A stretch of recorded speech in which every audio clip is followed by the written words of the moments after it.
लेकिन दुर्भाग्य यह है, और मुझे कहने की हिम्मत दीजिएगा, जिस कश्मीर के माननीय मुख्यमंत्री तक ये कहते हो कि मुझे ऑटोनॉमी चाहिए, मुझे ऑटोनॉमी भी उस तरह से चाहिए जैसे कि अलग कंट्री को पूरी स्वायत्तता दे दी गई हो। हमने अभी 370 धारा उन्हें सौंप रखी है। विज्ञ लोग जानते हैं हमने 3 प्रांतों के बराबर कश्मीर के ऊपर खर्च करते हैं, लेते उससे एक फूटी कौड़ी भी नहीं। बीमार प्रांत है वो, उसके बावजूद यदि वहां पाकिस्तान जिंदाबाद के नारे लगते हैं तो मुझे जिम्मेदार लोगों के सामने बयान देने का हक दीजिएगा। और शायद मैं पहली बार बोल रहा हूं जिम्मेदार लोगों, तो मेरी हिम्मत को दाद दीजिए, मैं कहां खड़ा हूं और किसके सामने क्या बयान देने जा रहा हूं। कश्मीर वो बेवफा औरत हो चला है जो खाता हमसे है, पीता हमसे है, पहनता हमसे है और नैन मटक के पड़ोसी से करना चाहता है। 52,000 बेटे खोने के बाद ये मुल्क कश्मीर को अपना मानने को तैयार नहीं है कुछ लोग वहां पर। मैं कहना यह चाहता हूं, अपनी इस केसर घाटी को इतना लहू दे चुके हैं हम, अब तो जो भी फूल खिलेंगे वो सब फूल हमारे होंगे। अब तो जो भी फूल खिलेंगे वो सब फूल हमारे होंगे। और फारूक साहब, आपके बयानों पर 4 टिप्पणी कहते मैं अपनी बात शुरू करता हूं कि अलग देश की मांग नहीं, यह देशद्रोह का नारा है। और कहीं कविता हो, भुवन जी जैसे बड़े भाई मेरे यहां बैठे, मैं आप तक पहुंचाता हूं। अलग देश की मांग नहीं, यह देशद्रोह का नारा है। ठंडी झीलों से निकला जो जलता सा अंगारा है, उन बेटों से गद्दारी है जो पर्वत पर सोए हैं। या पुलिस के जवान और सेना के जवान हैं, मैं आज की शाम उन्हें अपनी कविता सौंप रहा हूं। उन बेटों से गद्दारी है जो पर्वत पर सोए हैं, ना इंसाफी है उस मां से जिसने बेटे खोए हैं। और तुमको भी फारूक जी इसका, मुझे एक एक श्रोता के हाथ खड़े करके तालियां चाहिए इस बार मैं ठीक बोल रहा हूं तो, तुमको भी फारूक जी इसका सचमुच ध्यान रहा होता अगर तुम्हारा बेटा सीमा पर कुर्बान हुआ होता। अगर तुम्हारा बेटा सीमा पर कुर्बान हुआ होता, अगर तुम्हारा बेटा सीमा पर कुर्बान हुआ होता। तुम कहते हो कश्मीर के तुम ना जो सीएम होते, कहते हैं तो मैं हिंदुस्तान में हूं, यहाँ के विवादास्पद सूबे का सीएम हूं, मैं होता तो वहां का प्राइम मिनिस्टर होता। फारूक साहब, हिंदुस्तान में राजस्थान वो मिट्टी है जैसे इतिहासों को आईने दिखाए, एक आईना मैं दिखाता हूं। तुम कहते हो कश्मीर के तुम ना जो सीएम होते, जाते पाकिस्तान वहां पर तुम उनके पीएम होते। फारूक जी अगर पाकिस्तान का, मुझे आपकी कमजोर तालियों के बीच कविता पढ़नी पड़ रही है, मेरा दुर्भाग्य भी हो सकता है। फारूक जी अगर पाकिस्तान का कुछ इतिहास पढ़े होते, फांसी के तख्ते पर तुम भी भुट्टो संग चढ़े होते। फांसी के तख्ते पर तुम भी भुट्टो संग चढ़े होते। फांसी के तख्ते पर तुम भी भुट्टो संग चढ़े होते।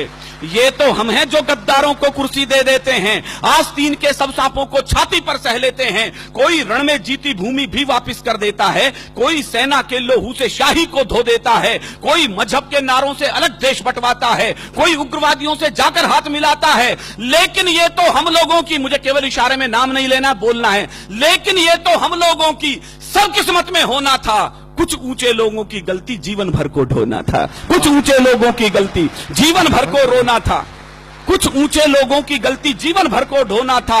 अच्छा होता, पता नहीं कितने लोग समझेंगे, अच्छा होता अगर पटेल कुछ लोगों को झटका देते, कुछ को आजादी मिलते ही फांसी पर लटका देते, कुछ को आजादी मिलते ही फांसी पर लटका देते। फिर ना कश्मीर का झंझट ना खूनी होली होती, फिर ना कश्मीर का झंझट ना खूनी होली होती, ना बंदूकों के साये में मेहंदी और रोली होती। अगर कबूतर श्वेत नहीं, या गुरु गोविंद सिंह के बेटे बैठे, मैं इनकी पगड़ी को गुरुद्वारा मान करके प्रणाम करना चाहता हूं। संजय ने अभी बताया, चुटकुलों की कौम बना के रख दिया हमने सरदारों को।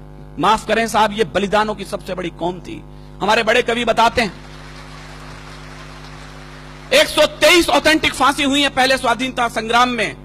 आपकी तालियां इस बात को फख्र से बड़ा कर सकती है उनके बलिदान को कि 83 बेटे सिख मां की कोख ने दिए थे उसके लिए। क्या बात। हरिओम जी लिखते हैं, हम कर्जा खाए बैठे हैं गुरु गोविंद की कुर्बानी का, हम क्या एहसान चुकाएंगे उनकी आंखों के पानी का। हम उनकी गणना करते हैं आजादी के आधारों में, जिनके आगे जिनके 2-2 बेटे चिन गए दीवारों में, जिनके आगे जिनके 2-2 बेटे चिन गए दीवारों में। चापेकर बंधुओं के अलावा केवल दूसरा बलिदान गुरु गोविंद सिंह के परिवार से आता है। 4 बेटे थे, चारों के चारों युद्ध में और चमकौर के युद्ध में बलिदान हुए। 2 बेटे सरहिंद की दीवार में चिनवा दिए, 2 बेटे चमकौर के युद्ध में बलिदान हुए। रणक्षेत्र से दोनों बेटे आए मां के पास, मां प्यास लगी है।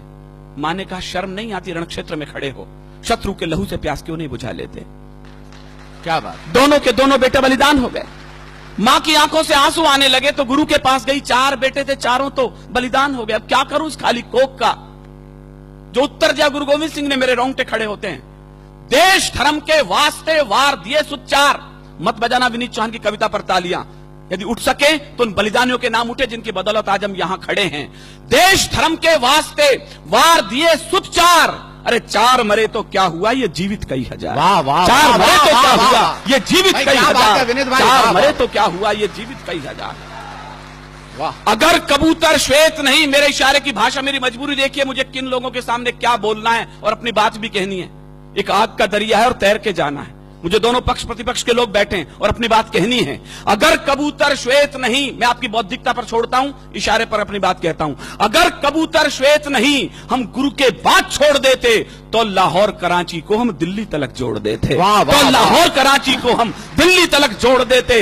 अब भी अटल इरादे लेकर भारत के लोगों जागो, शांति मंत्र की पूजा छोड़ो, दुश्मन पर गोले दागो। शांति मंत्र की पूजा छोड़ो, दुश्मन पर गोले दागो।